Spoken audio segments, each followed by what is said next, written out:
Assalamualaikum warahmatullahi wabarakatuh.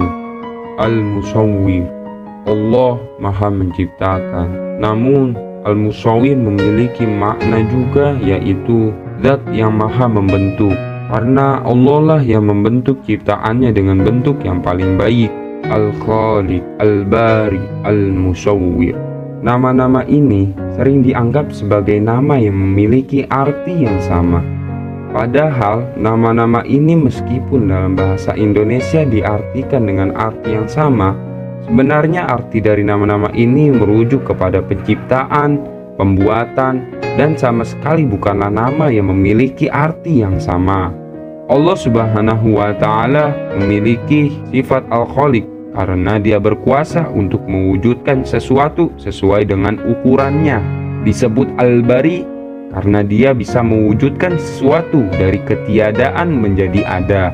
Dan Allah Subhanahu wa Ta'ala disebut Al-Musawwir karena Dialah yang membentuk ciptaannya dengan bentuk yang paling baik.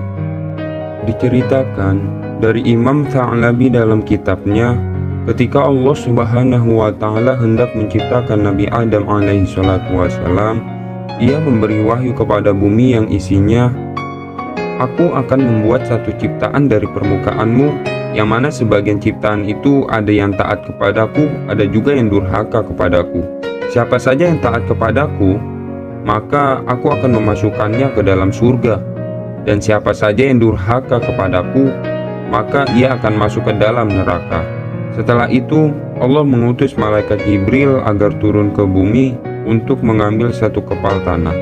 Dan sesampainya di bumi bersumpah kepada malaikat Jibril dan berkata, "Demi Allah, aku bersumpah agar engkau tidak mengambil apapun dari diriku, yang pada akhirnya bagian dari diriku itu ada yang akan masuk neraka."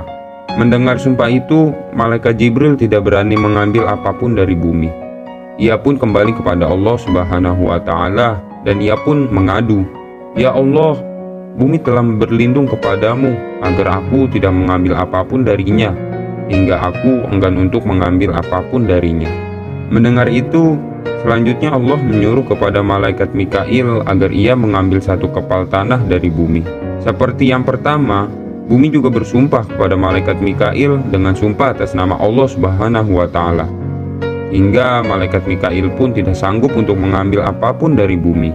Karena malaikat Mikail juga tidak kuasa untuk mengambil tanah dari bumi, akhirnya untuk ketiga kalinya Allah memberi perintah kepada malaikat Israil agar turun ke bumi. Setelah malaikat Israil sampai di bumi dengan membawa tongkat kecil, mungkin seperti pisau belati, maka bumi bergoncang sejenak. Kemudian satu tangan diulurkan dan diarahkan ke bumi oleh malaikat Israil. Melihat itu, bumi pun bersumpah seperti sumpah yang pernah dilontarkan kepada dua malaikat yang dahulu. Mendengar sumpah bumi, malaikat Israil berkata, "Perintah Allah lebih baik daripada sumpahmu." Setelah melawan pada apa yang diucapkan oleh bumi, malaikat Israil mengambil satu kepalan tanah yang beraneka ragam macamnya dari 4 arah yang berbeda. Kepalan tanah itu ada yang berwarna hitam, putih, merah, halus atau rata, kasar, dari daratan yang tinggi dan dari daratan yang rendah. Usai melaksanakan perintah, malaikat Israil datang kepada Allah Subhanahu wa Ta'ala dengan membawa kepalan tanah itu. Allah Subhanahu wa Ta'ala bertanya kepada malaikat Israil, "Karena apa engkau tidak menghiraukan permintaan bumi? Padahal ia telah bersumpah dengan namaku agar bisa selamat darimu." "Ya Allah, perintahmu lebih wajib dan ancamanmu lebih menakutkan," jawab malaikat Israil. "Kalau begitu, aku angkat engkau agar menjadi malaikat maut, pencabut nyawa dan melemparkan ruh dari jasad." Allah mengangkat malaikat Israil. Kejadian ini adalah awal dari adanya malaikat maut. Sementara di lain hal, setelah malaikat Israil mengambil satu kepal tanah dari bumi dan membawanya kepada Allah, maka bumi pun menangis karena tahu ada satu bagian yang kurang darinya. Menanggapi hal itu, Allah memberi wahyu kepada bumi, "Di lain waktu, aku akan mengembalikan lagi kepadamu sesuatu yang telah aku ambil darimu itu." Kemudian Allah memberi perintah agar malaikat Israil meletakkan kepalan tanah itu di depan pintu surga.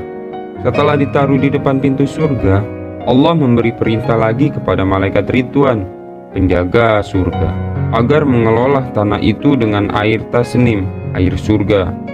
Usai diolah, Allah menyuruh kepada malaikat Jibril agar mengambil bagian tanah yang putih, yakni jantung bumi. Bagian ini adalah cikal bakal dari para nabi.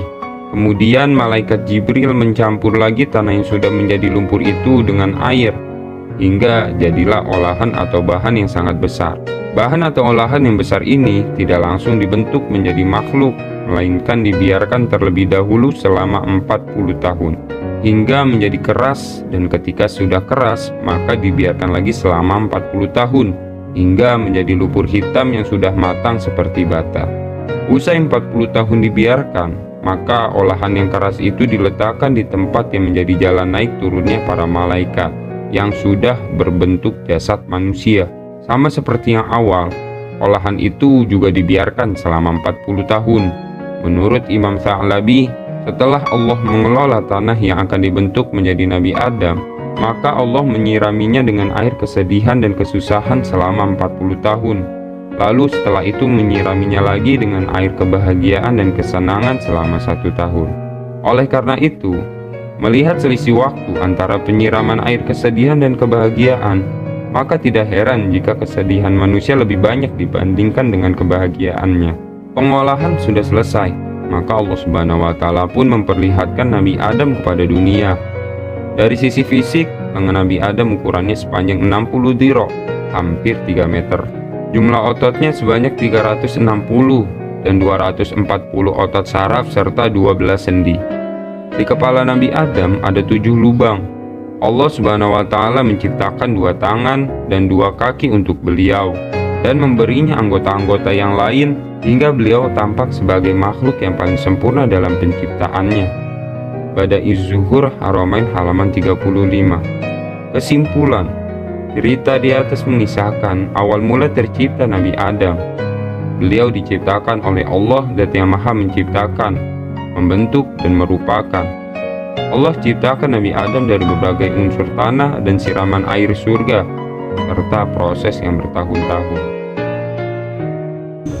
Pelajaran yang dapat kita ambil, dengan meneladani sifat Al-Musawwir ini, seorang hamba harus dapat meneladani sifat Al-Khaliq, Al-Bari.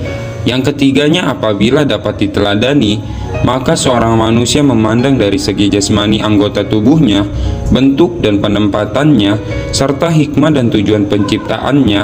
Dengan mengetahui apa tujuan dari penciptaan dari manusia, seorang manusia dengan segala pembentukannya menghasilkan kreasi yang indah dan sempurna, sehingga dapat bermanfaat untuk umat dan termanifestasi dalam segala sesuatu yang diciptakan oleh Allah, yang berarti menciptakan sesuatu yang selalu memberikan hikmah untuk meraih curahan rahmatnya. Manusia menciptakan kreasi yang indah dan sempurna yang sejalan dengan ciptaannya, yang tentunya dengan restu Allah yang Maha Pencipta, Maha Mengadakan, dan Maha Membentuk. Dia yang mengenal dirinya dengan baik, berarti mengenal Allah sebaik apa yang ia ketahui tentang dirinya sendiri.